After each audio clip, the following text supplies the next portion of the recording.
El arte de amar, de Erich Fromm. Prefacio. La lectura de este libro defraudará a quien espere fáciles enseñanzas en el arte de amar. Por el contrario, la finalidad del libro es demostrar que el amor no es un sentimiento fácil para nadie, sea cual fuere el grado de madurez alcanzado. Su finalidad es convencer al lector de que todos sus intentos de amar están condenados al fracaso, a menos que procure del modo más activo desarrollar su personalidad total en forma de alcanzar una orientación productiva, y de que la satisfacción en el amor individual no puede lograrse sin la capacidad de amar al prójimo, sin humildad, coraje, fe y disciplina. En una cultura en la cual esas cualidades son raras, también ha de ser rara la capacidad de amar. Quien no lo crea, que se pregunte a sí mismo a cuántas personas verdaderamente capaces de amar ha conocido.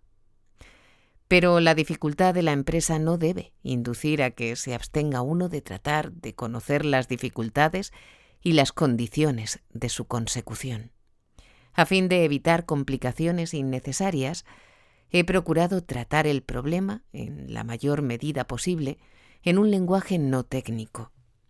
Por la misma razón, he hecho la menor cantidad de referencias a la literatura sobre el amor.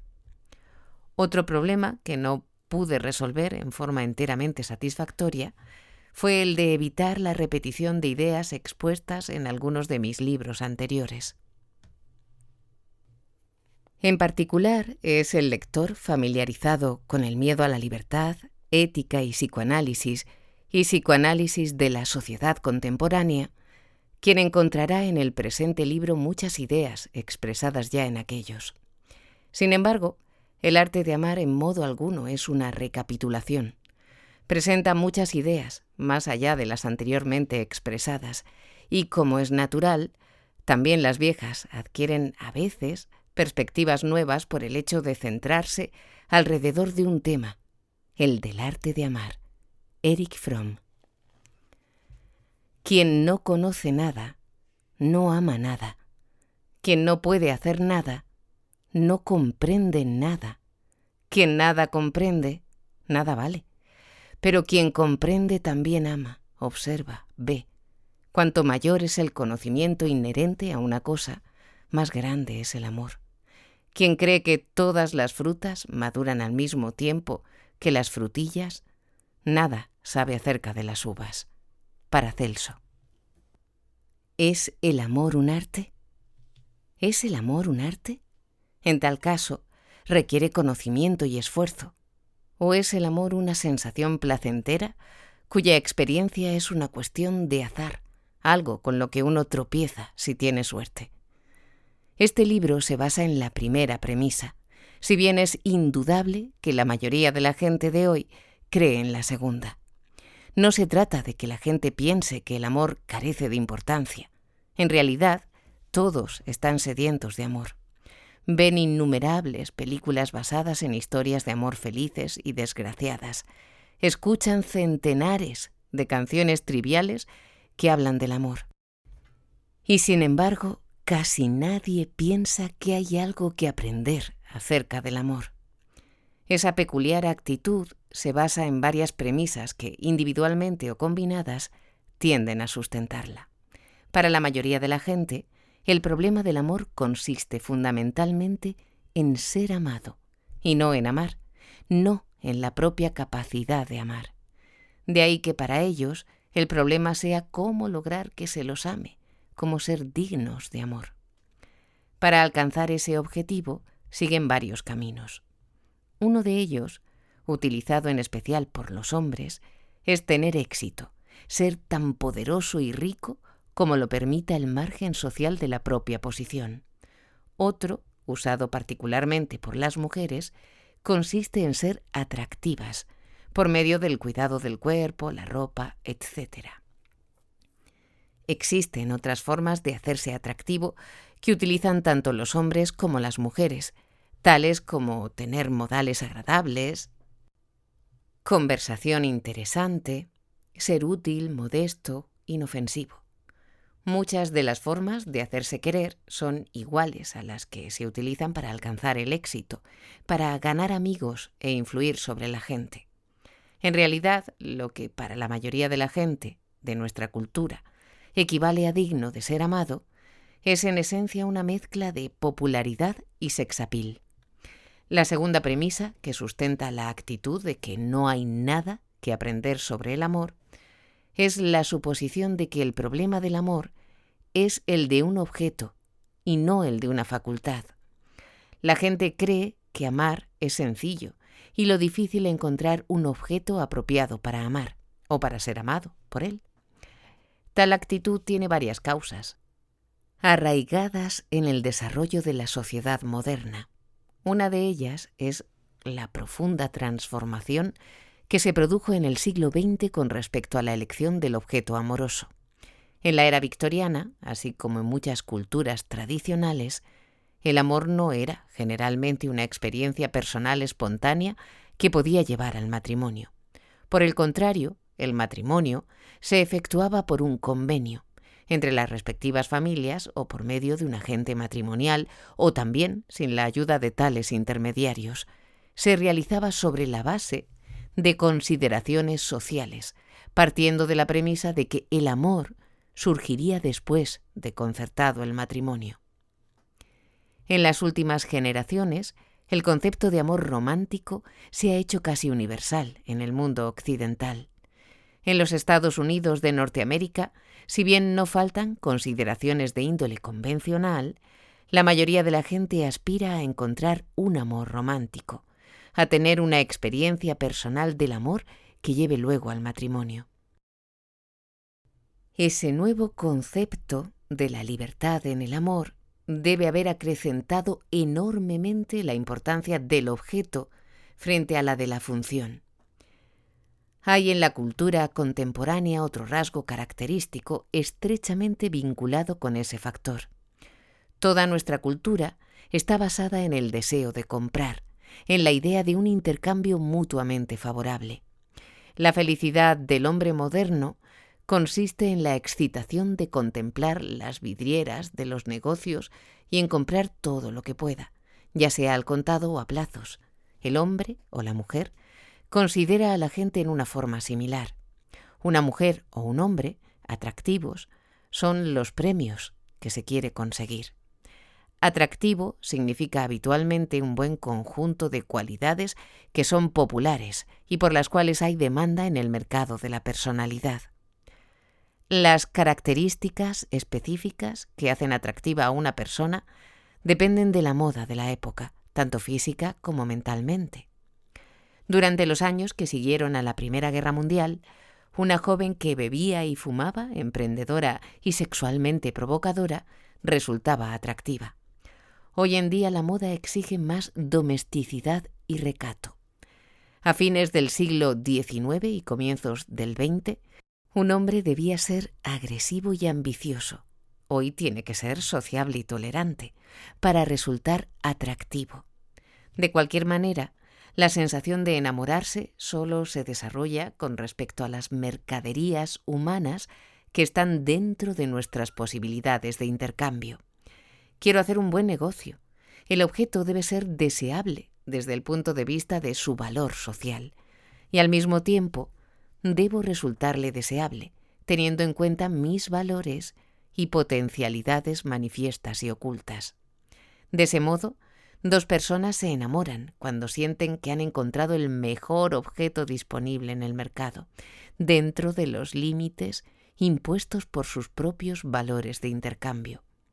Lo mismo que cuando se compran bienes raíces, suele ocurrir que las potencialidades ocultas susceptibles de desarrollo desempeñan un papel de considerable importancia en tal transacción. En una cultura en la que prevalece la orientación mercantil y en la que el éxito material constituye el valor predominante, no hay en realidad motivos para sorprenderse de que las relaciones amorosas humanas sigan el mismo esquema de intercambio que gobierna el mercado de bienes y de trabajo. El tercer error, que lleva a suponer que no hay nada que aprender sobre el amor, radica en la confusión entre la experiencia inicial del enamorarse y la situación permanente de estar enamorado, o mejor dicho, de permanecer enamorado. Si dos personas que son desconocidas la una para la otra, como lo somos todos, dejan caer de pronto la barrera que las separa y se sienten cercanas, se sienten uno. Ese momento de unidad constituye uno de los más estimulantes y excitantes de la vida. Y resulta aún más maravilloso y milagroso para aquellas personas que han vivido encerradas, aisladas, sin amor.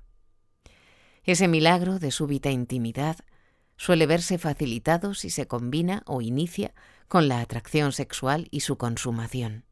Sin embargo, tal tipo de amor es, por su misma naturaleza, poco duradero. Las dos personas llegan a conocerse bien. Su intimidad pierde cada vez más su carácter milagroso, hasta que su antagonismo, sus desilusiones, su aburrimiento mutuo, terminan por matar lo que pueda quedar de la excitación inicial. No obstante, al comienzo no saben todo esto. En realidad consideran la intensidad del apasionamiento, ese estar locos el uno por el otro, como una prueba de la intensidad de su amor, cuando solo muestra el grado de su soledad anterior. Esa actitud, que no hay nada más fácil que amar, sigue siendo la idea prevaleciente sobre el amor, a pesar de las abrumadoras pruebas de lo contrario. Prácticamente no existe ninguna otra actividad o empresa que se inicie con tan tremendas esperanzas y expectaciones y que, no obstante, fracase tan a menudo como el amor. Si ello ocurriera con cualquier otra actividad, la gente estaría ansiosa por conocer los motivos del fracaso y por corregir sus errores, o renunciaría a la actividad. Puesto que lo último es imposible en el caso del amor, solo parece haber una forma adecuada de superar el fracaso del amor, y es examinar las causas de tal fracaso y estudiar el significado del amor. El primer paso a dar es tomar conciencia de que el amor es un arte. Si deseamos aprender a amar, debemos proceder de la misma forma en que lo haríamos si quisiéramos aprender cualquier otro arte: música, pintura, carpintería o el arte de la medicina o la ingeniería. ¿Cuáles son los pasos necesarios para aprender cualquier arte? El proceso de aprender un arte puede dividirse convenientemente en dos partes. Una, el dominio de la teoría; la otra, el dominio de la práctica.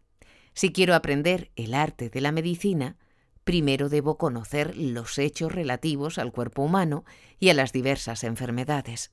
Una vez adquirido todo ese conocimiento teórico, aún no soy en modo alguno competente en el arte de la medicina.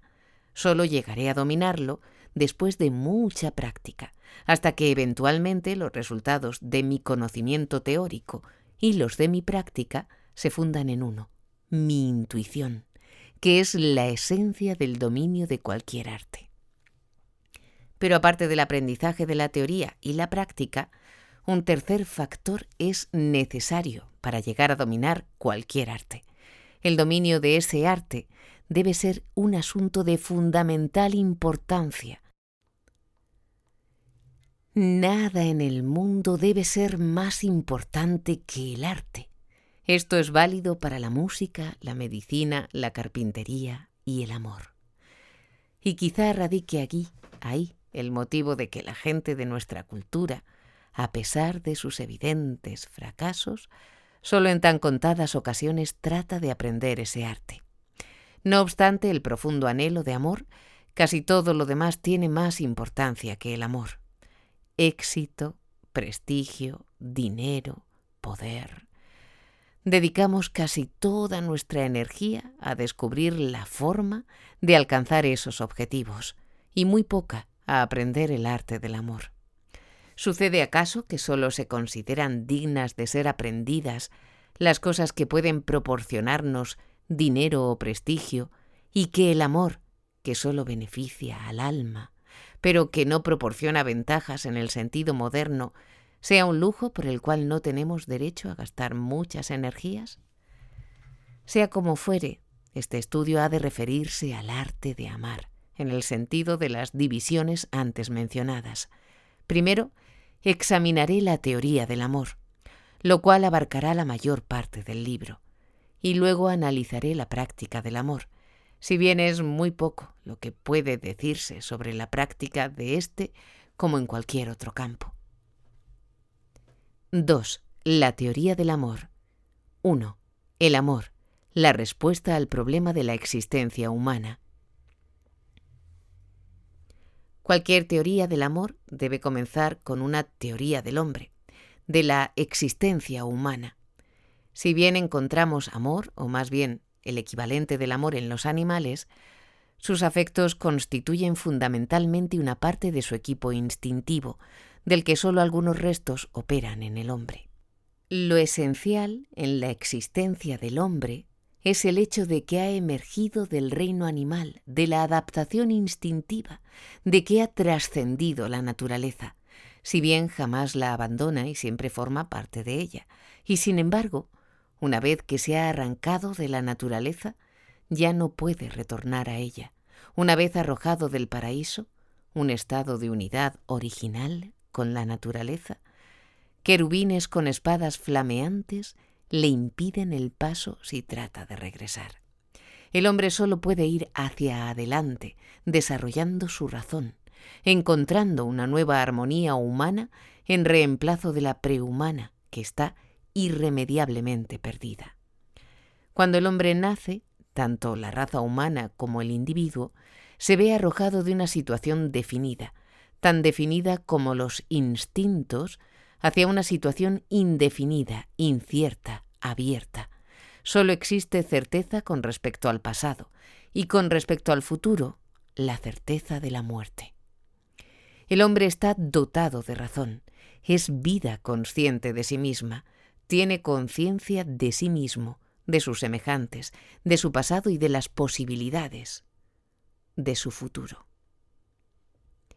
Esa conciencia de sí mismo como una entidad separada, la conciencia de su breve lapso de vida, del hecho de que nace sin que intervenga su voluntad y ha de morir contra su voluntad, de que morirá antes que los que ama, o estos antes que él, hace de su existencia separada y desunida una insoportable prisión. Se volvería loco si no pudiera liberarse de su prisión y extender la mano para unirse en una u otra forma con los demás hombres, con el mundo exterior. La vivencia de la separatidad provoca angustia. Es, por cierto, la fuente de toda angustia. Estar separado significa estar aislado, sin posibilidad alguna para utilizar mis poderes humanos. De ahí que estar separado signifique estar desvalido, ser incapaz de aferrar el mundo, las cosas y las personas activamente. Significa que el mundo puede invadirme sin que yo pueda reaccionar. Así pues, la separatidad es la fuente de una intensa angustia. Por otra parte, produce vergüenza y un sentimiento de culpa. El relato bíblico de Adán y Eva expresa esa experiencia de culpa y vergüenza en la separatidad. Después de haber comido Adán y Eva del fruto del árbol del conocimiento del bien y del mal, después de haber desobedecido, el bien y el mal no existen si no hay libertad para desobedecer, después de haberse vuelto humanos, al emanciparse de la originaria armonía animal con la naturaleza, es decir, después de su nacimiento como seres humanos, vieron que estaban desnudos y tuvieron vergüenza. Debemos suponer que un mito tan antiguo y elemental como ese comparte la mojigatería del enfoque moralista del siglo XIX y que el punto importante que el relato quiere transmitirnos es la turbación de Adán y Eva porque sus genitales eran visibles. Es muy difícil que así sea, y si interpretamos el relato con un espíritu victoriano, pasamos por alto el punto principal, que parece ser el siguiente. Después que hombre y mujer se hicieron conscientes de sí mismos y del otro, tuvieron conciencia de su separatidad y de la diferencia entre ambos, en la medida en que pertenecían a sexos distintos. Pero al reconocer su separatidad, siguen siendo desconocidos el uno para el otro, porque aún no han aprendido a amarse, como lo demuestra el hecho de que Adán se defiende acusando a Eva en lugar de tratar de defenderla. La conciencia de la separación humana, sin la reunión por el amor, es la fuente de la vergüenza. Es al mismo tiempo la fuente de la culpa y la angustia. La necesidad más profunda del hombre es entonces la necesidad de superar su separatidad, de abandonar la prisión de su soledad. El fracaso absoluto en el logro de tal finalidad significa la locura, porque el pánico del aislamiento total solo puede vencerse por medio de un retraimiento tan radical del mundo exterior que el sentimiento de separación se desvanece, porque el mundo exterior, del cual se está separado, ha desaparecido. El hombre, de todas las edades y culturas, enfrenta la solución de un problema que es siempre el mismo, el problema de cómo superar la separatidad, cómo lograr la unión, cómo trascender la propia vida individual y encontrar compensación. El problema es el mismo para el hombre primitivo que habita en cavernas, el nómada que cuida de sus rebaños, el pastor egipcio, el mercader fenicio, el soldado romano, el monje medieval, el samurái japonés, el empleado y el obrero modernos. El problema es el mismo, puesto que surge del mismo terreno, la situación humana, las condiciones de la existencia humana. La respuesta varía. La solución puede alcanzarse por medio de la adoración de animales, del sacrificio humano o las conquistas militares, por la complacencia en la lujuria, el renunciamiento ascético, el trabajo obsesivo, la creación artística, el amor a Dios y el amor al hombre. Si bien las respuestas son muchas, su crónica constituye la historia humana. No son, empero, innumerables. Por el contrario, en cuanto se dejan de lado las diferencias menores, que corresponden más a la periferia que al centro, se descubre que el hombre solo ha dado un número limitado de respuestas y que no pudo haber dado más en las diversas culturas en que vivió. La historia de la religión y de la filosofía es la historia de esas respuestas, de su diversidad, así como de su limitación en cuanto al número. Las respuestas dependen en cierta medida del grado de individualización alcanzado por el individuo. En el infante, la yoidad se ha desarrollado apenas. Él aún se siente uno con su madre. No experimenta el sentimiento de separatidad mientras su madre está presente. Su sensación de soledad es creada por la presencia física de la madre, sus pechos, su piel. Solo en el grado que el niño desarrolla su sensación de separatidad e individualidad, la presencia física de la madre deja de ser suficiente y surge la necesidad de superar de otras maneras la separatidad. De manera similar, la raza humana, en su infancia, se siente una con la naturaleza. El suelo, los animales, las plantas, constituyen aún el mundo del hombre, quien se identifica con los animales, como lo expresa el uso que hace de las máscaras animales, la adoración de un animal totémico o de dioses animales. Pero cuanto más se libera la raza humana de tales vínculos primarios, más intensa se torna la necesidad de encontrar nuevas formas de escapar del estado de separación. Una forma de alcanzar tal objetivo consiste en diversas clases de estados orgiásticos. Estos pueden tener la forma de un trance autoinducido, a veces con la ayuda de drogas. Muchos rituales de tribus primitivas ofrecen un vivido cuadro de este tipo de solución.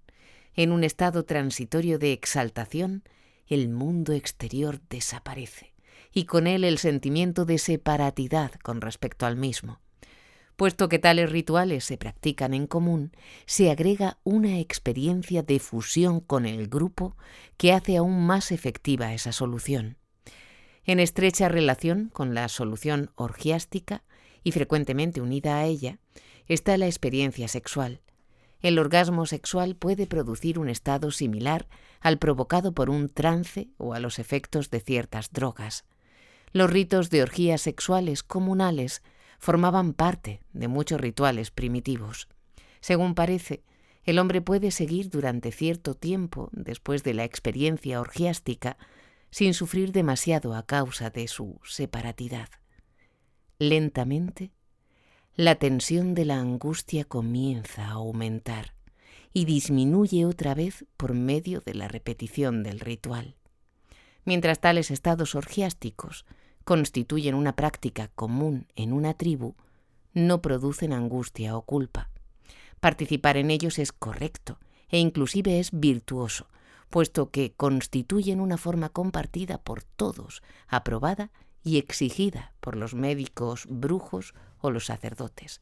De ahí que no existan motivos para sentirse culpable o avergonzado. La situación es enteramente distinta cuando un individuo elige esa solución en una cultura que ha dejado atrás tales prácticas comunes. En una cultura no orgiástica, el alcohol y las drogas son los medios a su disposición. En contraste con los que participan en la solución socialmente aceptada, tales individuos experimentan sentimientos de culpa y remordimiento. Tratan de escapar de la separatidad refugiándose en el alcohol o las drogas, pero cuando la experiencia orgiástica concluye, se sienten más separados aún, y ello los impulsa a recurrir a tal experiencia con frecuencia e intensidad crecientes. La solución orgiástica sexual presenta leves diferencias. En cierta medida, constituye una forma natural y normal de superar la separatidad y una solución parcial al problema del aislamiento. Pero en muchos individuos que no pueden aliviar de otras maneras el estado de separación, la búsqueda del orgasmo sexual asume un carácter que lo asemeja bastante al alcoholismo o a la afición a las drogas. Se convierte en un desesperado intento de escapar a la angustia que engendra la separatidad y provoca una sensación cada vez mayor de separación, puesto que el acto sexual sin amor nunca elimina el abismo que existe entre dos seres humanos, excepto en forma momentánea. Todas las formas de unión orgiástica tienen tres características. Son intensas, incluso violentas, ocurren en la personalidad total, mente y cuerpo, son transitorias y periódicas. Exactamente lo contrario ocurre en esa forma de unión que está lejos de ser la solución que con mayor frecuencia eligió el hombre en el pasado y en el presente. La unión basada en la conformidad con el grupo, sus costumbres, prácticas y creencias. Volvemos a encontrar aquí una evolución considerable. En una sociedad primitiva, el grupo es pequeño, está integrado por aquellos que comparten la sangre y el suelo.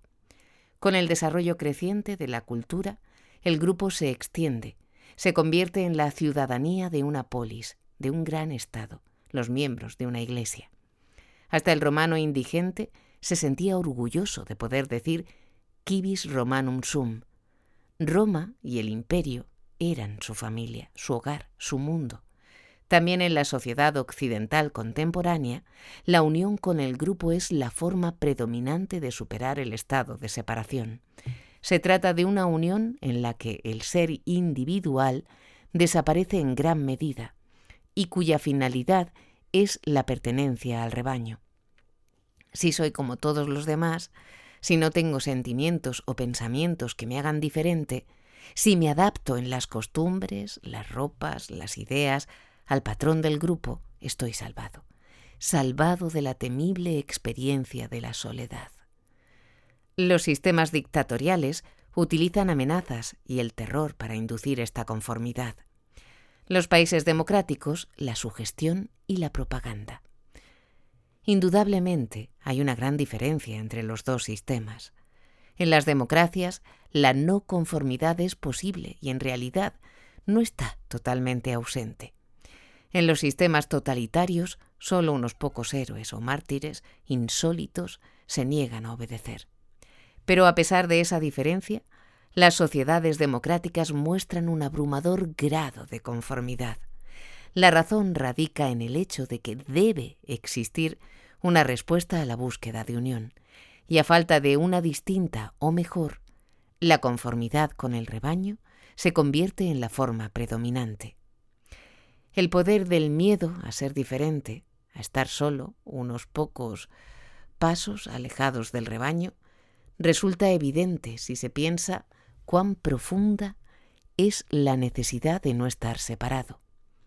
A veces el temor a la no conformidad se racionaliza como miedo a los peligros prácticos que podrían amenazar al rebelde, pero en realidad la gente quiere someterse en un grado mucho más alto de la que está obligada a hacerlo, por lo menos en las democracias occidentales. La mayoría de las gentes ni siquiera tienen conciencia de su necesidad de conformismo.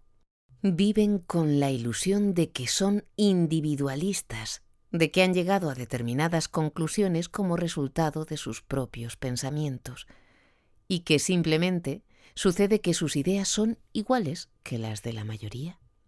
El consenso de todos sirve como prueba de la corrección de sus ideas.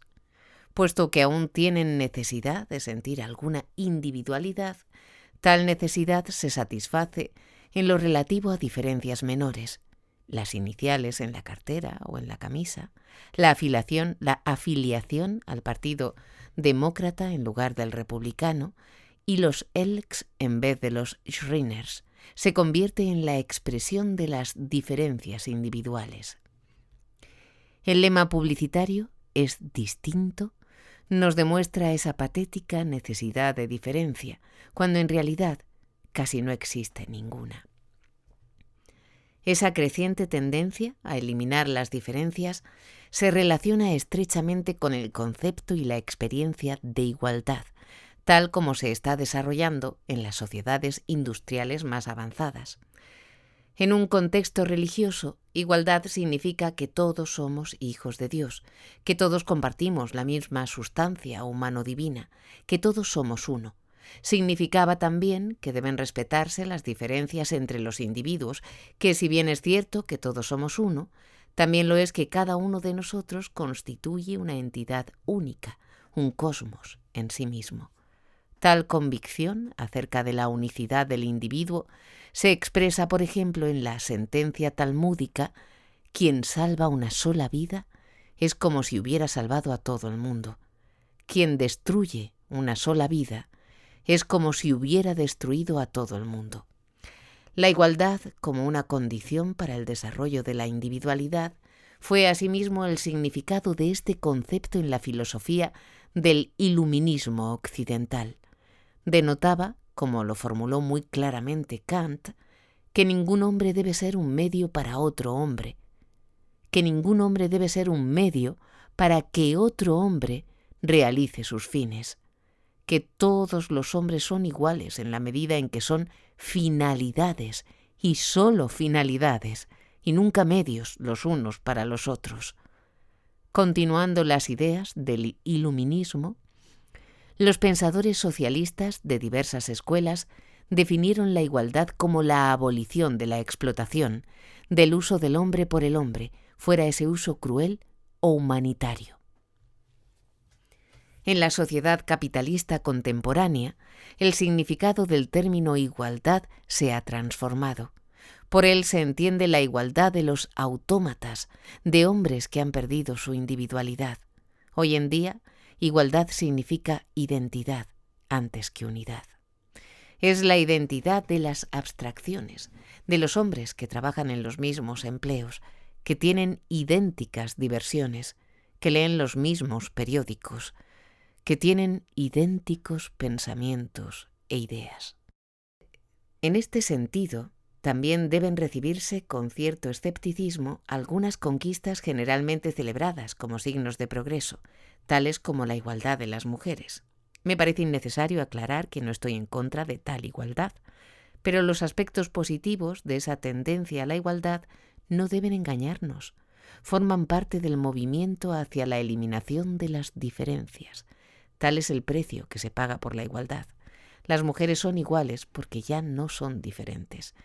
La proposición de la filosofía del iluminismo, l'âme n'a pas de sexe, el alma no tiene sexo, se ha convertido en práctica general.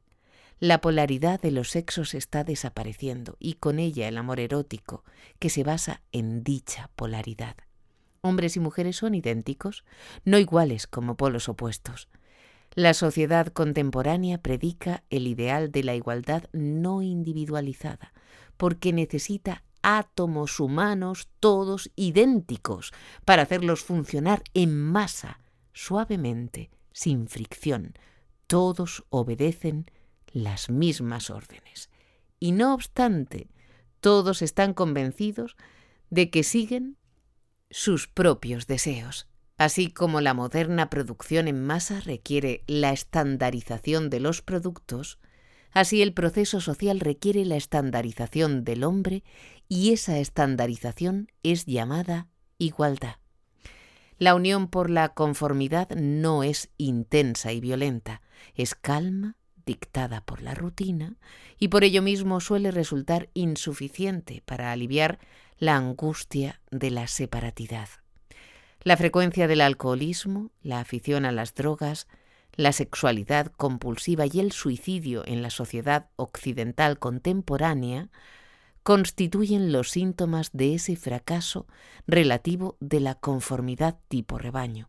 Más aún, tal solución afecta fundamentalmente a la mente y no al cuerpo, por lo cual es menos efectiva que las soluciones orgiásticas. La conformidad tipo rebaño ofrece tan solo una ventaja: es permanente y no espasmódica. El individuo es introducido en el patrón de conformidad a la edad de 3 o 4 años, y a partir de ese momento nunca pierde el contacto con el rebaño. Aun su funeral, que él anticipa como su última actividad social importante, está estrictamente de acuerdo con el patrón. Además de la conformidad como forma de aliviar la angustia que surge de la separatidad, debemos considerar otro factor de la vida contemporánea: el papel de la rutina en el trabajo y en el placer. El hombre se convierte en 8 horas de trabajo, forma parte de la fuerza laboral, de la fuerza burocrática de empleados y empresarios. Tiene muy poca iniciativa. Sus tareas están prescritas por la organización del trabajo. Incluso hay muy poca diferencia entre los que están en los peldaños inferiores de la escala y los que han llegado más arriba. Aún los sentimientos están prescritos: alegría, tolerancia, responsabilidad, ambición y habilidad para llevarse bien con todo el mundo sin inconvenientes. Las diversiones están rutinizadas en forma similar, aunque no tan drástica. Los clubs del libro seleccionan el material de lectura. Los dueños de cinematógrafos y salas de espectáculos las películas y pagan además la propaganda respectiva. El resto también es uniforme. El paseo en auto del domingo, la sesión de televisión, la partida de naipes, las reuniones sociales. Desde el nacimiento hasta la muerte, de lunes a lunes, de la mañana a la noche, todas las actividades están rutinizadas y prefabricadas. ¿Cómo puede un hombre, preso en esa red de actividades rutinarias, recordar que es un hombre, un individuo único, al que solo le ha sido otorgada una única oportunidad de vivir, con esperanzas y desilusiones, con dolor y temor, con anhelo de amar y el miedo a la nada y a la separatidad? Una tercera manera de lograr la unión reside en la actividad creadora, sea la del artista o la del artesano. En cualquier tipo de tarea creadora, la persona que crea se une con su material, que representa el mundo exterior a él. Sea un carpintero que construye una mesa, un joyero que fabrica una joya, el campesino que siembra el trigo o el pintor que pinta una tela. En todos los tipos de trabajo creador, el individuo y su objeto se tornan uno. El hombre se une al mundo en el proceso de creación. Esto, sin embargo, solo es válido para el trabajo productivo. para la tarea en la que yo planeo, produzco, veo el resultado de mi labor. Actualmente, en el proceso de trabajo de un empleado o de un obrero, en la interminable cadena, poco queda de esa cualidad unificadora del trabajo. El trabajo se convierte en un apéndice de la máquina o de la organización burocrática. Ha dejado de ser él y por eso mismo no se produce ninguna unión aparte de la que se logra por medio de la conformidad. La unidad alcanzada por medio del trabajo productivo no es interpersonal. La que se logra en la fusión orgiástica es transitoria.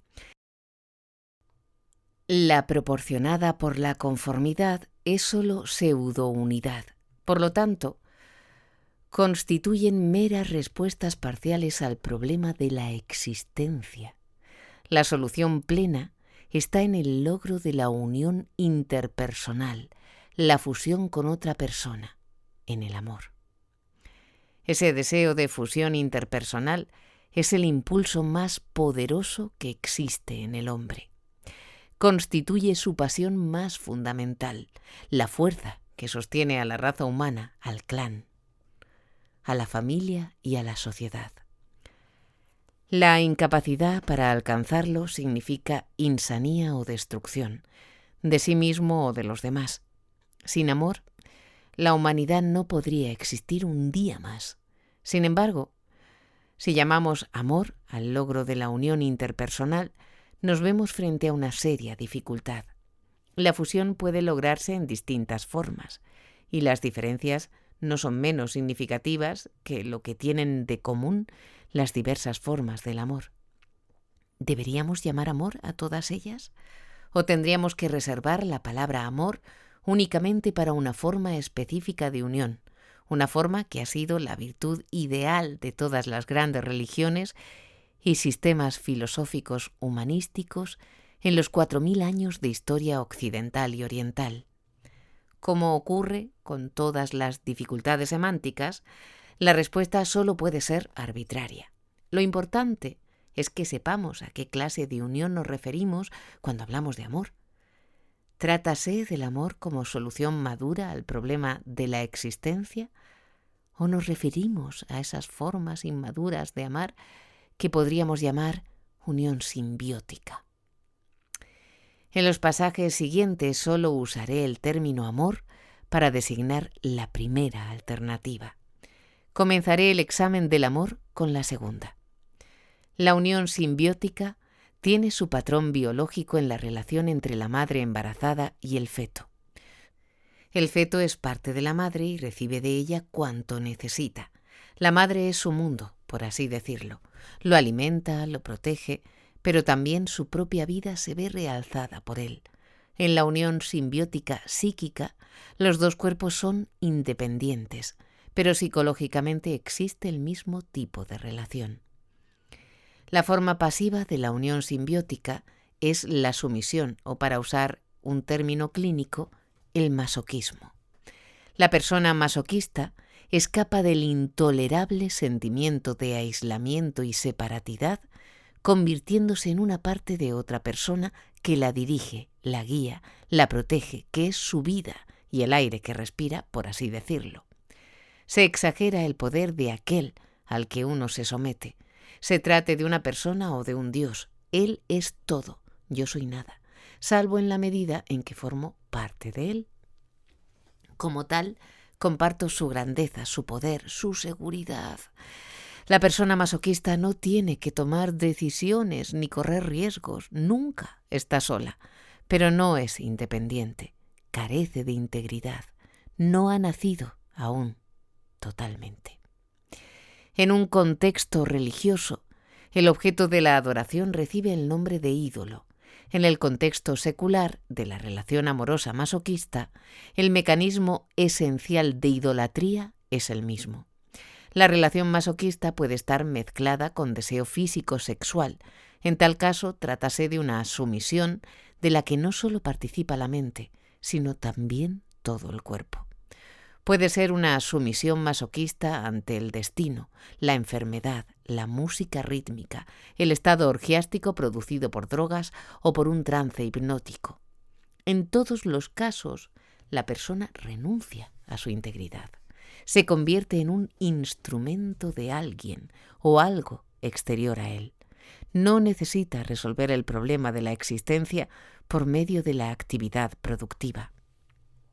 La forma activa de la fusión simbiótica es la dominación, o para utilizar el término correspondiente a masoquismo, el sadismo.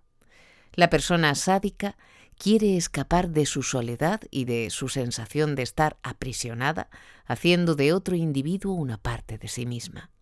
Se siente acrecentada y realzada incorporando a otra persona que la adora.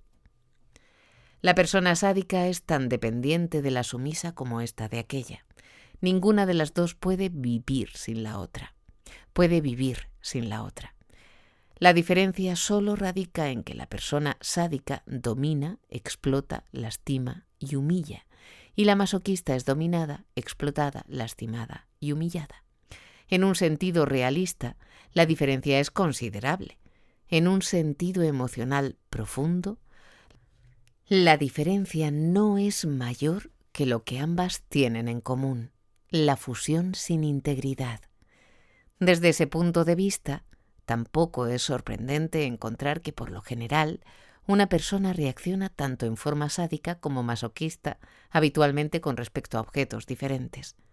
Hitler reaccionaba sádicamente frente al pueblo, pero con una actitud masoquista hacia el destino, la historia, el poder superior de la naturaleza. El amor maduro significa unión a condición de preservar la propia integridad, la propia individualidad. El amor es un poder activo en el hombre, un poder que atraviesa las barreras que separan al hombre de sus semejantes y lo une a los demás. El amor lo capacita para superar su sentimiento de aislamiento y separatidad, y no obstante, le permite ser él mismo, mantener su integridad.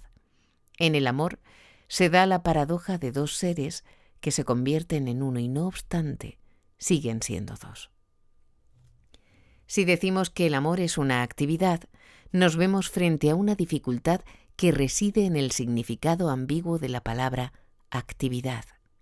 En el sentido moderno del término, actividad denota una acción que mediante un gasto de energía produce un cambio en la situación existente.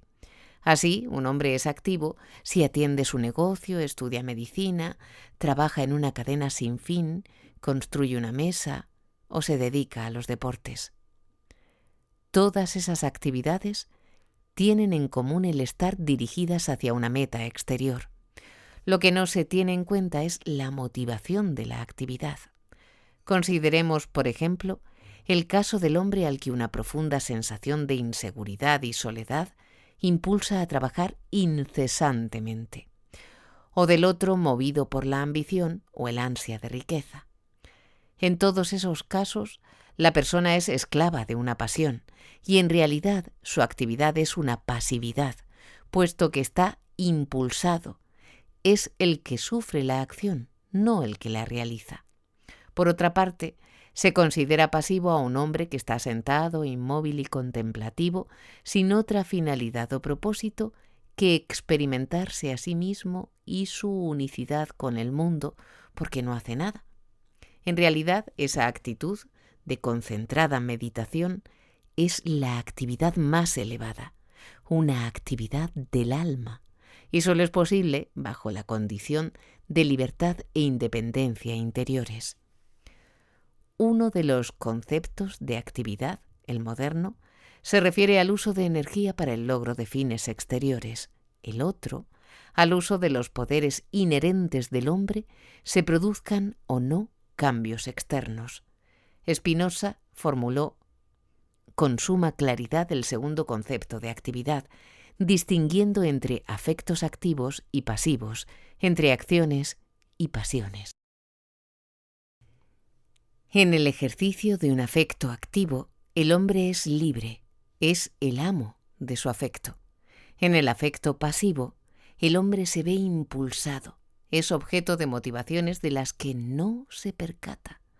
Spinoza llega de tal modo a afirmar que la virtud y el poder son una y la misma cosa. La envidia, los celos, la ambición, todo tipo de avidez son pasiones. El amor es una acción, la práctica de un poder humano que solo puede realizarse en la libertad y jamás como resultado de una compulsión. El amor es una actividad, no un afecto pasivo, es un estar continuado, no un súbito arranque. En el sentido más general, puede describirse el carácter activo del amor, afirmando que amar es fundamentalmente dar, no recibir. ¿Qué es dar? Por simple que parezca la respuesta, está en realidad plena de ambigüedades y complejidades. El malentendido más común consiste en suponer que dar significa renunciar a algo, privarse de algo, sacrificarse. La persona cuyo carácter no se ha desarrollado más allá de la etapa correspondiente a la orientación receptiva, experimenta de esa manera el acto de dar. El carácter mercantil está dispuesto a dar, pero solo a cambio de recibir. Para él, dar sin recibir significa una estafa. La gente cuya orientación fundamental no es productiva vive el dar como un empobrecimiento, por lo que se niega generalmente a hacerlo. Algunos hacen del dar una virtud, en el sentido de un sacrificio. Sienten que, puesto que es doloroso, se debe dar, y creen que la virtud de dar está en el acto mismo de aceptación del sacrificio. Para ellos, la norma de que es mejor dar que recibir significa que es mejor sufrir una privación que experimentar alegría. Para el carácter productivo, dar posee un significado totalmente distinto. Constituye la más alta expresión de potencia. En el acto mismo de dar, experimento mi fuerza, mi riqueza, mi poder. Tal experiencia de vitalidad y potencia exaltadas me llena de dicha. Me experimento a mí mismo como desbordante, pródigo, vivo y por tanto dichoso. Dar produce más felicidad que recibir, no porque sea una privación, sino porque el acto de dar, en el acto de dar está la expresión de mi vitalidad. Si aplicamos ese principio a diversos fenómenos específicos, advertiremos fácilmente su validez. Encontramos el ejemplo más elemental en la esfera del sexo. La culminación de la función sexual masculina radica en el acto de dar. El hombre se da a sí mismo, da su órgano sexual a la mujer. En el momento del orgasmo le da su semen. No puede dejar de darlo si es potente. Si no puede dar, es impotente. El proceso no es diferente en la mujer, si bien algo más complejo. También ella se da, permite el acceso al núcleo de su feminidad. En el acto de recibir, ella da. Si es incapaz de ese dar, si solo puede recibir, es frígida. En su caso, el acto de dar vuelve a producirse, no en su función de amante, sino como madre. Ella se da al niño que crece en su interior, le da su leche cuando nace, le da el calor de su cuerpo. No dar le resultaría doloroso. En la esfera de las cosas materiales, dar significa ser rico. No es rico el que tiene mucho, sino el que da mucho. El avaro que se preocupa angustiosamente por la posible pérdida de algo es, desde el punto de vista psicológico, un hombre indigente, empobrecido por mucho que posea. Quien es capaz de dar de sí es rico. Siéntese a sí mismo como alguien que puede entregar a los demás algo de sí. Solo un individuo privado de todo lo que está más allá de las necesidades elementales para la subsistencia sería incapaz de gozar con el acto de dar cosas materiales. La experiencia diaria demuestra, empero, que lo que cada persona considera necesidades mínimas depende tanto de su carácter como de sus posesiones reales. Es bien sabido que los pobres están más inclinados a dar que los ricos. No obstante, la pobreza que sobrepasa un cierto límite puede impedir dar. y es en consecuencia degradante, no solo a causa del sufrimiento directo que ocasiona, sino porque priva a los pobres de la alegría de dar. Sin embargo, la esfera más importante del dar no es la de las cosas materiales, sino el dominio de lo específicamente humano. ¿Qué le da una persona a otra? Da de sí misma, de lo más precioso que tiene, de su propia vida. Ello no significa necesariamente que sacrifica su vida por la otra, sino que da lo que está vivo en él. Da de su alegría, de su interés, de su comprensión, de su conocimiento, de su humor, de su tristeza, de todas las expresiones y manifestaciones de lo que está vivo en él. Al dar así de su vida, enriquece a la otra persona, realza el sentimiento de vida de la otra al exaltar el suyo propio. No da con el fin de recibir. Dar es de por sí una dicha exquisita, pero al dar no puede dejar de llevar a la vida algo en la otra persona, y eso que nace a la vida se refleja a su vez sobre ella. Cuando da verdaderamente, no puede dejar de recibir lo que se le da en cambio. Dar implica hacer de la otra persona un dador, y ambas comparten la alegría de lo que han creado. Algo nace en el acto de dar, y las dos personas involucradas se sienten agradecidas a la vida que nace para ambas. En lo que toca específicamente al amor, eso significa: el amor es un poder que produce amor. La impotencia es la incapacidad de producir amor. Marx ha expresado bellamente ese pensamiento. Supongamos, dice, al hombre como hombre y su relación con el mundo en su aspecto humano, y podremos intercambiar amor solo por amor, confianza por confianza, etc. Si se quiere disfrutar del arte, se debe poseer una formación artística. Si se desea tener influencia sobre otra gente, se debe ser capaz de ejercer una influencia estimulante y alentadora sobre la gente.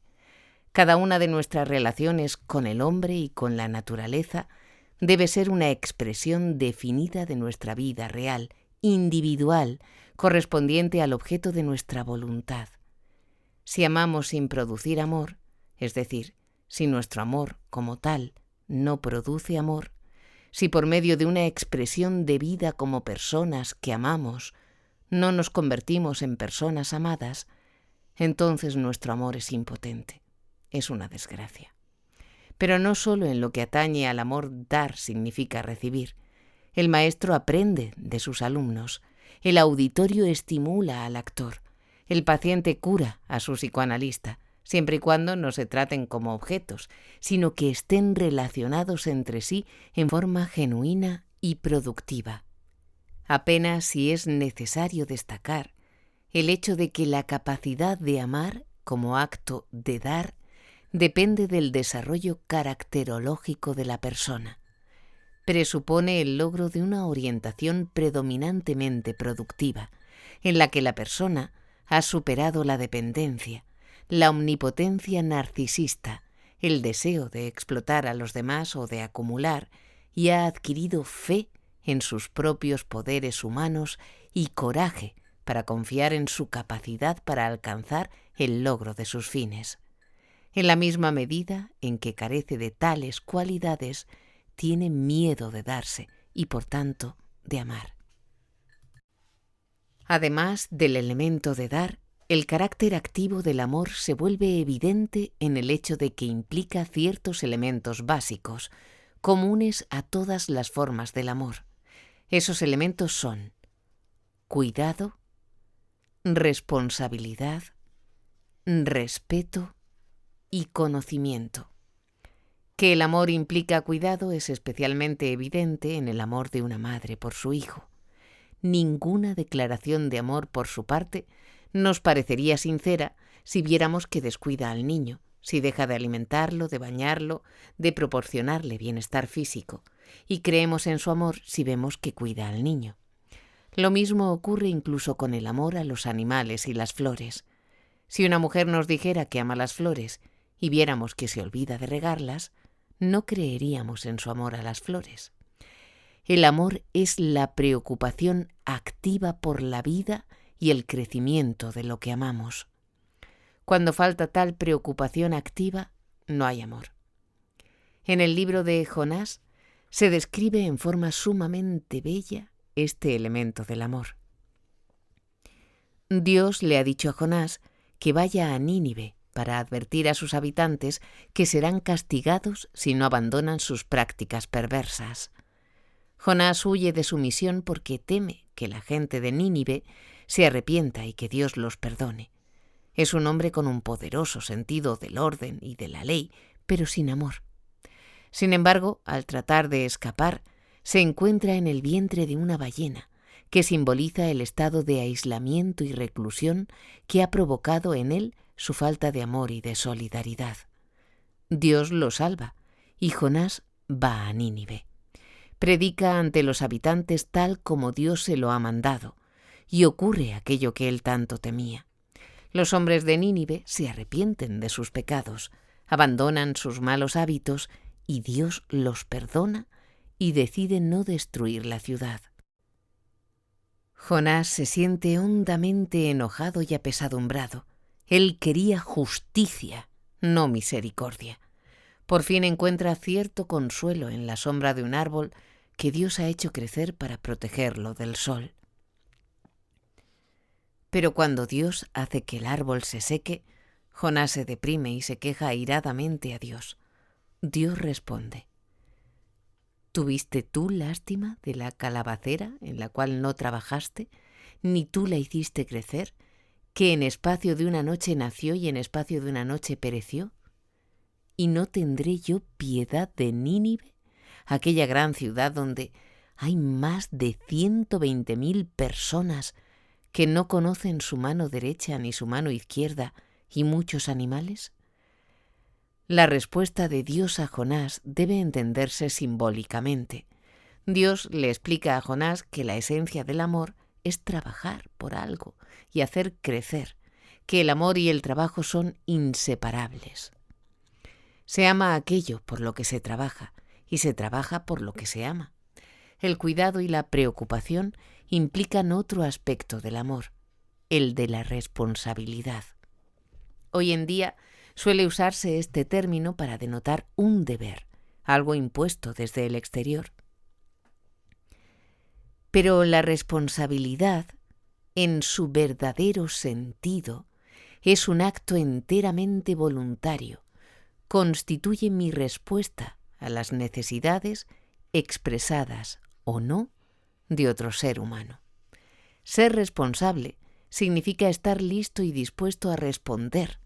Jonás no se sentía responsable ante los habitantes de Nínive. Él, como Caín, podía preguntar: ¿soy yo el guardián de mi hermano? La persona que ama responde. La vida de su hermano no es solo asunto de su hermano, sino propio. Siéntese tan responsable por sus semejantes como por sí mismo. Tal responsabilidad, en el caso de la madre y su hijo, atañe principalmente al cuidado de las necesidades físicas. En el amor entre adultos, a las necesidades psíquicas de la otra persona. La responsabilidad podría degenerar fácilmente en dominación y posesividad si no fuera por un tercer componente del amor: el respeto. Respeto no significa temor y sumisa reverencia.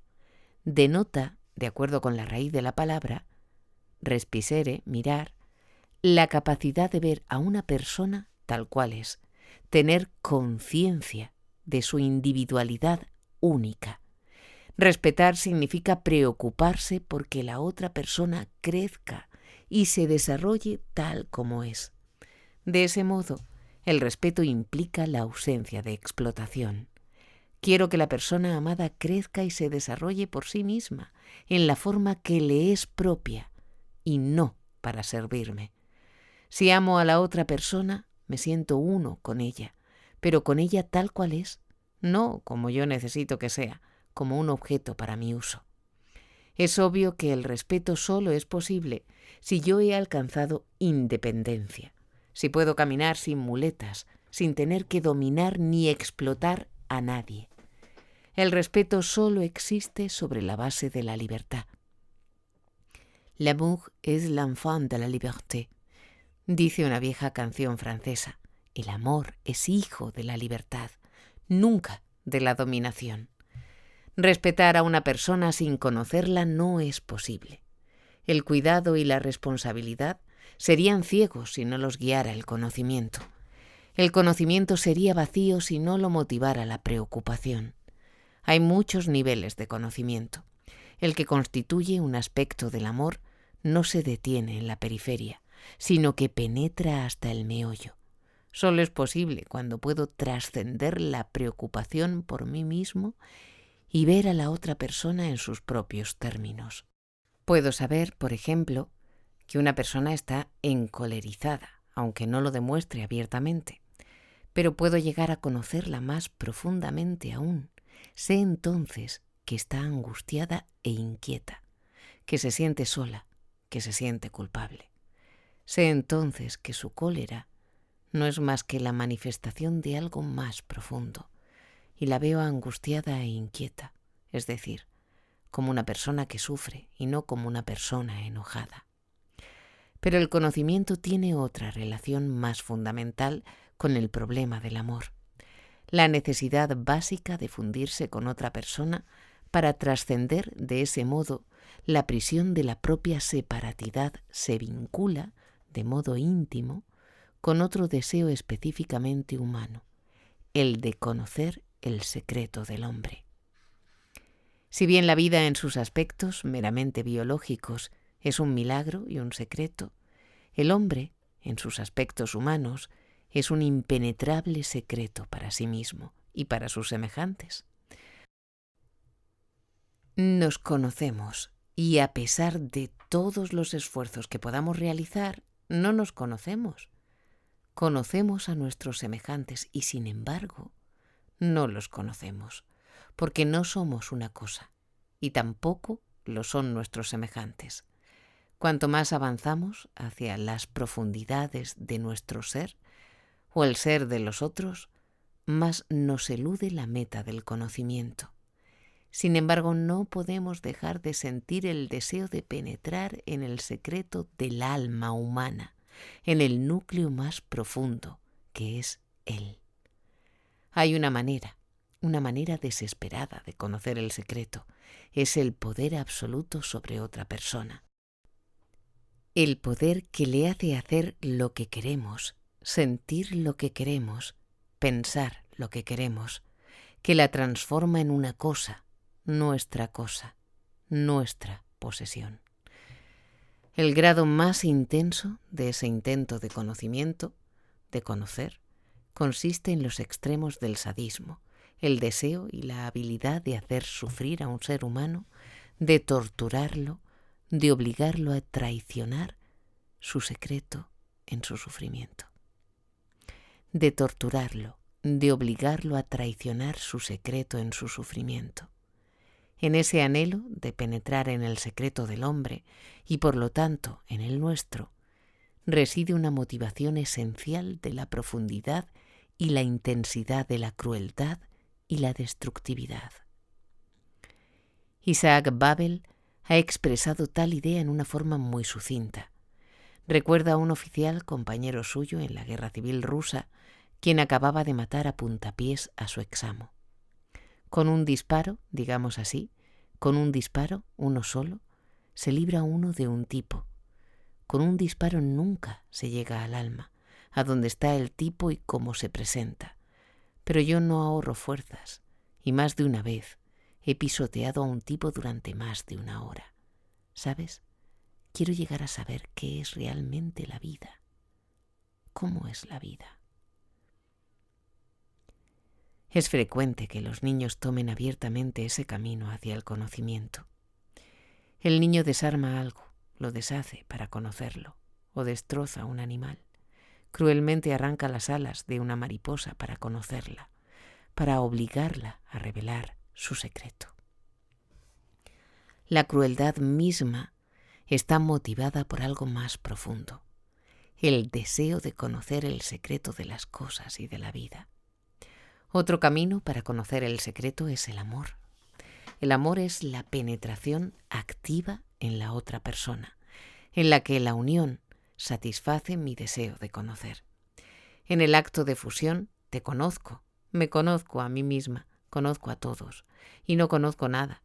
Conozco de la única manera en que el conocimiento de lo que está vivo le es posible al hombre, por la experiencia de la unión, no mediante algún conocimiento proporcionado por nuestro pensamiento.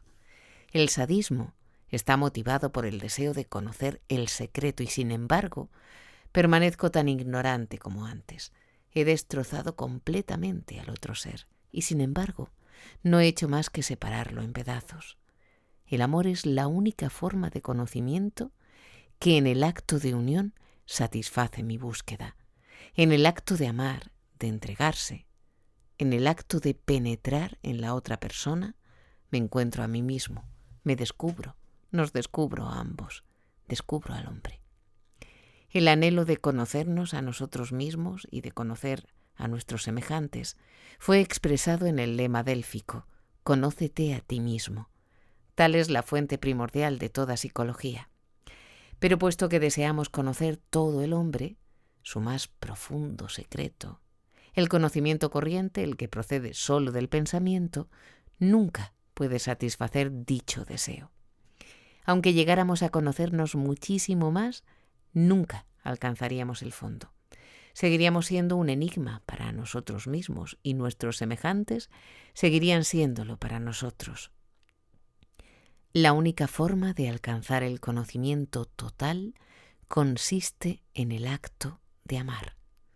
Ese acto trasciende el pensamiento, trasciende las palabras. Es una zambullida temeraria en la experiencia de la unión. Sin embargo, el conocimiento del pensamiento, es decir, el conocimiento psicológico, es una condición necesaria para el pleno conocimiento en el acto de amar. Tengo que conocer a la otra persona y a mí mismo objetivamente para poder ver su realidad, o más bien, para dejar de lado las ilusiones, mi imagen irracionalmente deformada de ella.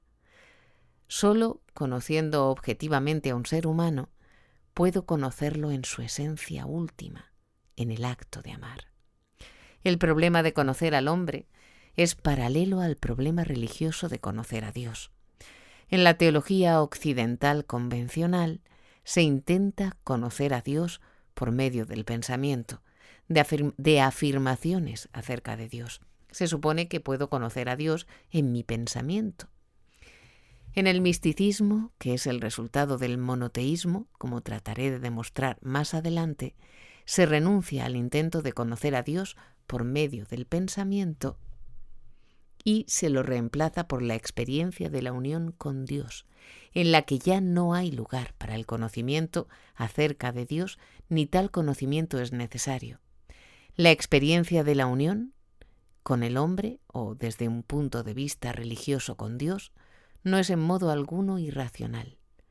Por el contrario, y como lo señaló Albert Schweitzer, es la consecuencia del racionalismo, su consecuencia más audaz y radical. Se basa en nuestro conocimiento de las limitaciones fundamentales y no accidentales de nuestro conocimiento. Es el conocimiento de que nunca captaremos el secreto del hombre y del universo, pero que podemos conocerlos, sin embargo, en el acto de amar. La psicología como ciencia tiene limitaciones, y así como la consecuencia lógica de la teología es el misticismo, así la consecuencia última de la psicología es el amor. Cuidado, responsabilidad, respeto y conocimiento son mutuamente interdependientes. Constituyen un síndrome de actitudes que se encuentran en la persona madura, esto es, en la persona que desarrolla productivamente sus propios poderes, que solo desea poseer los que ha ganado con su trabajo, que ha renunciado a los sueños narcisistas de omnisapiencia y omnipotencia, que ha adquirido humildad basada en esa fuerza interior que solo la genuina actividad productiva puede proporcionar. Hasta ahora he hablado sobre el amor como forma de superar la separatidad humana, como la realización del anhelo de unión.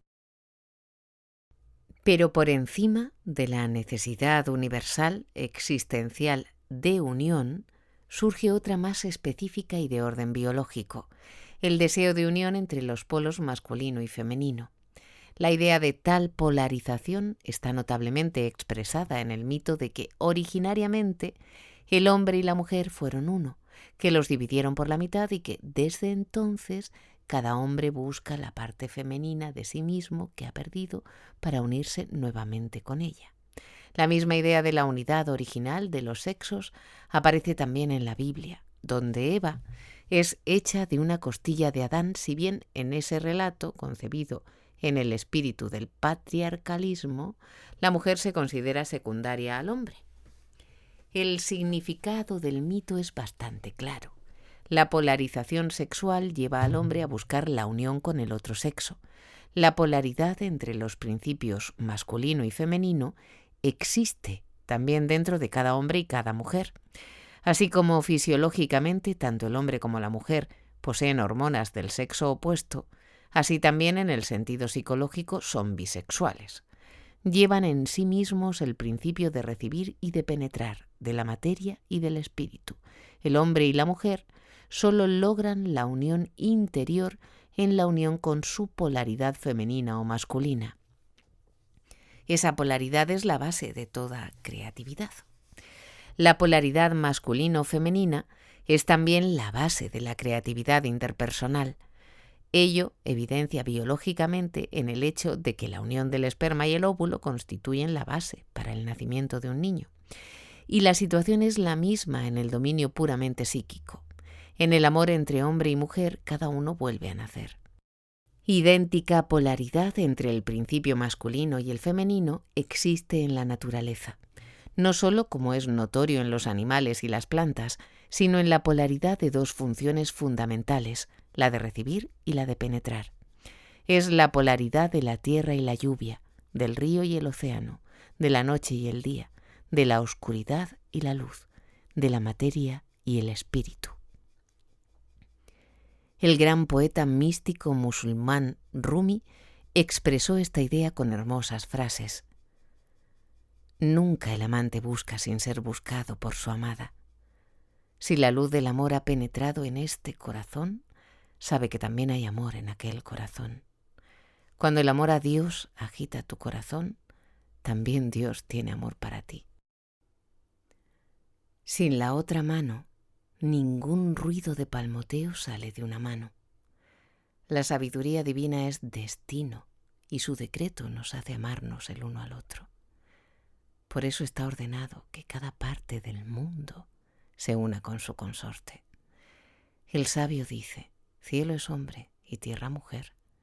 Cuando la tierra no tiene calor, el cielo se lo manda. Cuando pierde su frescor y su rocío, el cielo se lo devuelve. El cielo hace su ronda, como un marido que trabaja por su mujer. Y la tierra se ocupa del gobierno de su casa, cuida de los nacimientos y amamanta lo que pare. Mira la tierra y al cielo. Tienen inteligencia, pues hacen el trabajo de seres inteligentes. Si esos dos no gustaran placer el uno del otro, ¿por qué habrían de andar juntos como novios? Sin la tierra, ¿despuntarían las flores? ¿Echarían flores los árboles? ¿Qué? Entonces producirían el calor y el agua del cielo. Así como Dios puso el deseo en el hombre y en la mujer para que el mundo fuera preservado por su unión, así, en cada parte de la existencia, planteó el deseo de la otra parte. Día y noche son enemigos afuera, pero sirven ambos un único fin. Cada uno ama al otro en aras de la perfección de su mutuo trabajo. Sin la noche, la naturaleza del hombre no recibiría ganancia alguna, y nada tendría entonces el día para gastar. El problema de la polaridad hombre-mujer lleva a ciertas consideraciones ulteriores sobre la cuestión del amor y el sexo.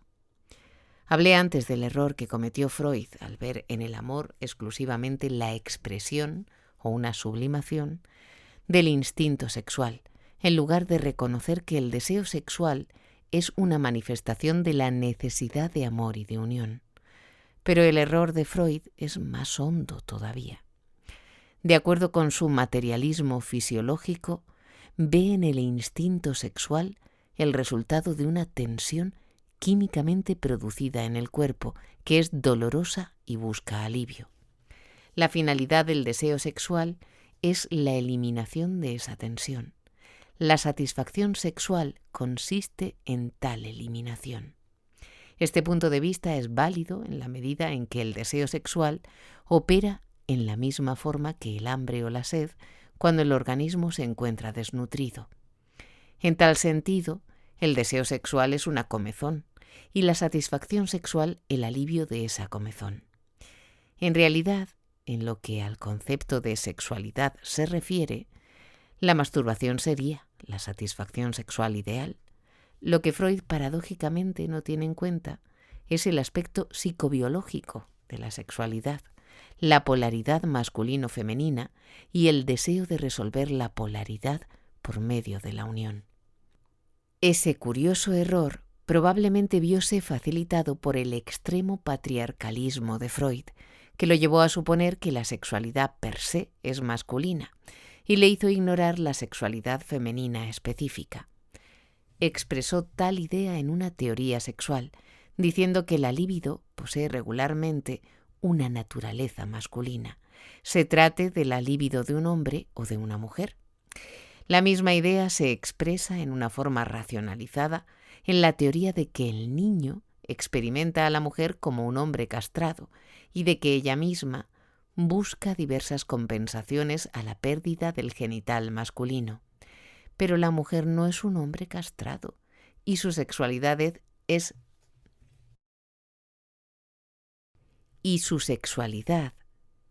específicamente femenina y no de naturaleza masculina. La necesidad de aliviar la tensión solo motiva parcialmente la atracción entre los sexos. La motivación fundamental es la necesidad de unión con el otro polo sexual. De hecho, la atracción erótica no se expresa únicamente en la atracción sexual.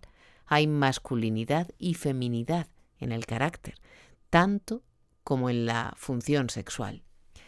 Puede definirse el carácter masculino diciendo que posee las cualidades de penetración, conducción, actividad, disciplina y aventura. El carácter femenino, las cualidades de receptividad productiva, protección, realismo, resistencia, maternalidad.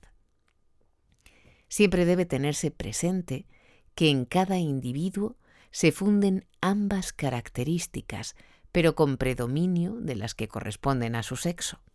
Si los rasgos masculinos del carácter de un hombre están debilitados porque emocionalmente sigue siendo una criatura, es muy frecuente que trate de compensar esa falta acentuando exclusivamente su papel masculino en el sexo. El resultado es el Don Juan, que necesita demostrar sus proezas masculinas en el terreno sexual, porque está inseguro de su masculinidad en un sentido caracteriológico. Cuando la parálisis de la masculinidad es más intensa, el sadismo, el uso de la fuerza, se convierte en el principal y perverso sustituto de la masculinidad. Si la sexualidad femenina está debilitada o pervertida, se transforma en masoquismo o posesividad. Se ha criticado a Freud por su sobrevaloración de lo sexual. Tales críticas estuvieron frecuentemente motivadas por el deseo de eliminar del sistema freudiano un elemento que despertó la hostilidad y la crítica de la gente de mentalidad convencional. Freud percibió agudamente esa motivación y por eso mismo luchó contra todo intento de modificar su teoría sexual. Es indudable que en su época la teoría freudiana tenía un carácter desafiante y revolucionario. Pero lo que era cierto alrededor de 1900 ya no lo era 50 años más tarde. Las costumbres sexuales cambiaron tanto que las teorías de Freud ya no le resultan escandalosas a la clase media occidental, y los analistas ortodoxos actuales practican una forma quijotesca de radicalismo cuando creen que son los valerosos y extremistas defensores de la teoría sexual de Freud. En realidad, su tipo de psicoanálisis es conformista y no trata de plantear problemas psicológicos que lleven a una crítica de la sociedad contemporánea. No critico la teoría freudiana por acentuar excesivamente la sexualidad, sino por su fracaso en comprenderla con profundidad. Freud dio el primer paso hacia el descubrimiento de la significación de las pasiones interpersonales. De acuerdo con sus premisas filosóficas, las explicó fisiológicamente. En el desarrollo ulterior del psicoanálisis es necesario corregir y profundizar el concepto freudiano, trasladando las concepciones de Freud de la dimensión fisiológica a la biológica y existencial. El arte de amar, de Erich Fromm. 2. El amor entre padres e hijos. Al nacer, el infante sentiría miedo de morir si un gracioso destino no lo protegiera de cualquier conciencia de la angustia implícita en la separación de la madre y de la existencia intrauterina. Aun después de nacer, el infante es apenas diferente de lo que era antes del nacimiento. No puede reconocer objetos, no tiene aún conciencia de sí mismo ni del mundo como algo exterior a él. Solo siente la estimulación positiva del calor y el alimento, y todavía no los distingue de su fuente, la madre.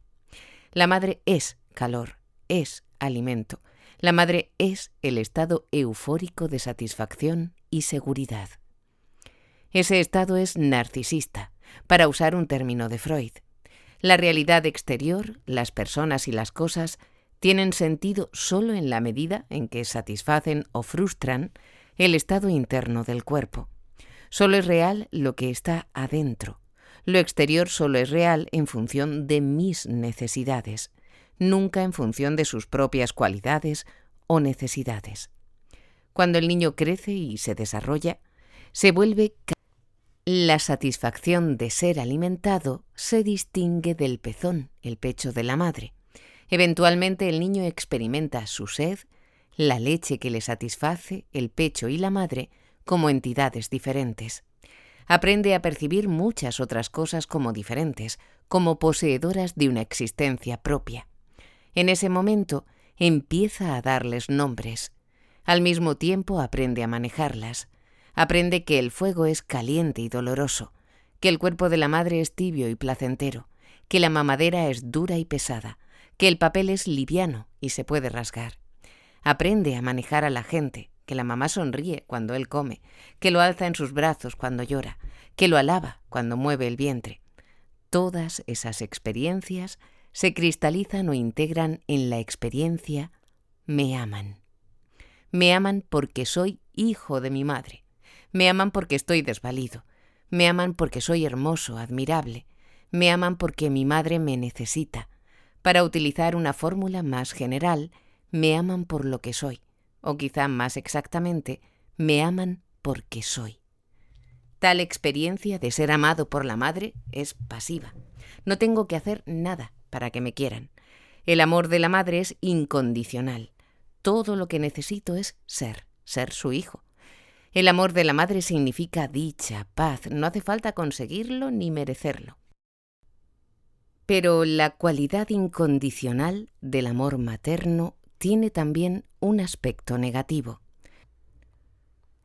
No solo es necesario merecerlo, mas también es imposible conseguirlo, producirlo, controlarlo. Si existe, es como una bendición. Si no existe, es como si toda la belleza hubiera desaparecido de la vida, y nada puedo hacer para crearla. Para la mayoría de los niños, entre los 8,5 a los 10 años, el problema consiste casi exclusivamente en ser amado por lo que se es. Antes de esa edad, el niño aún no ama. Responde con gratitud y alegría al amor que se le brinda. A esa altura del desarrollo infantil, aparece en el cuadro un nuevo factor, un nuevo sentimiento de producir amor por medio de la propia actividad. Por primera vez, el niño piensa en dar algo a sus padres, en producir algo, un poema, un dibujo o lo que fuere. Por primera vez en la vida del niño, la idea del amor se transforma de ser amado a amar en crear amor. Muchos años transcurren desde ese primer comienzo hasta la madurez del amor. Eventualmente, el niño, que puede ser ahora un adolescente, ha superado su egocentrismo. La otra persona ya no es primariamente un medio para satisfacer sus propias necesidades. Las necesidades de la otra persona son tan importantes como las propias. En realidad, se han vuelto más importantes. Dar es más satisfactorio, más dichoso que recibir. Amar aún más importante que ser amado. Al amar, ha abandonado la prisión de la soledad y el aislamiento que representa el estado de narcisismo y autocentrismo. Siente una nueva sensación de unión, de compartir, de unidad.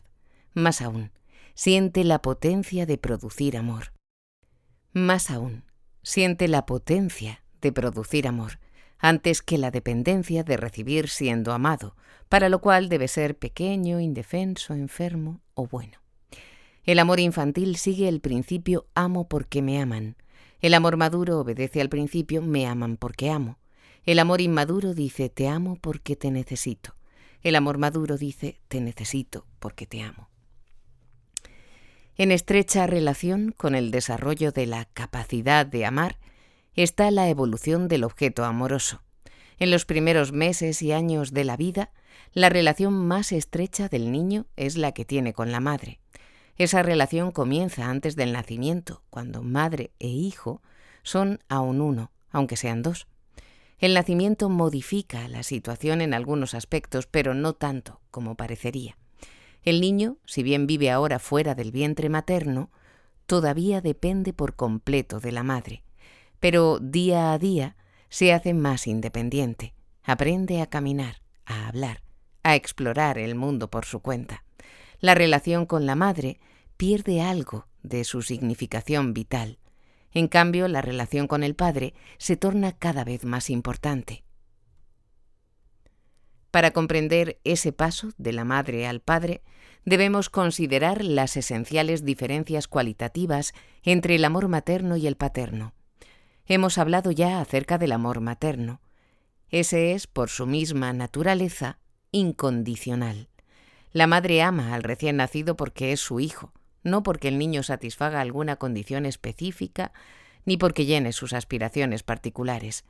Naturalmente, cuando hablo del amor de la madre y del padre, me refiero a tipos ideales, en el sentido de Max Weber o en el del arquetipo de Jung, y no significo que todos los padres amen en esa forma.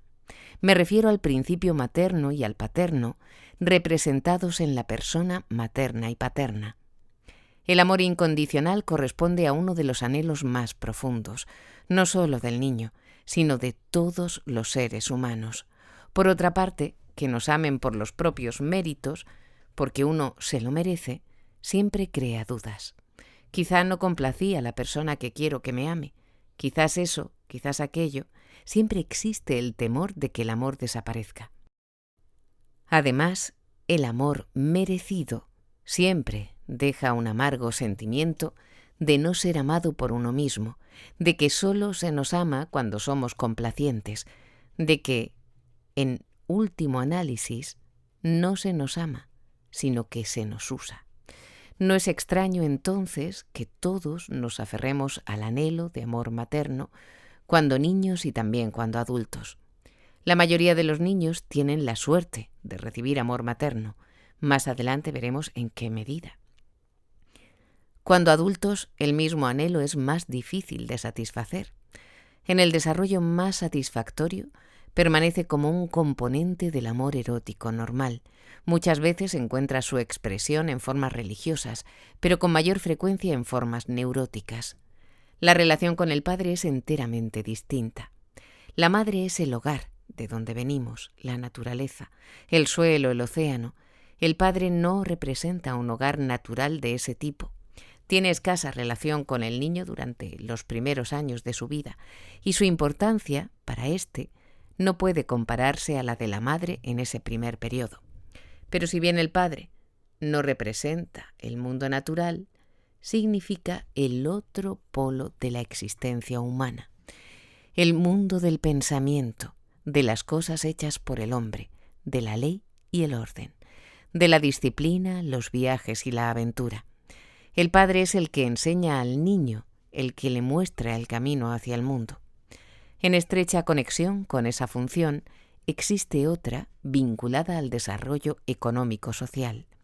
Cuando surgió la propiedad privada y cuando uno de los hijos pudo heredar la propiedad privada, el padre comenzó a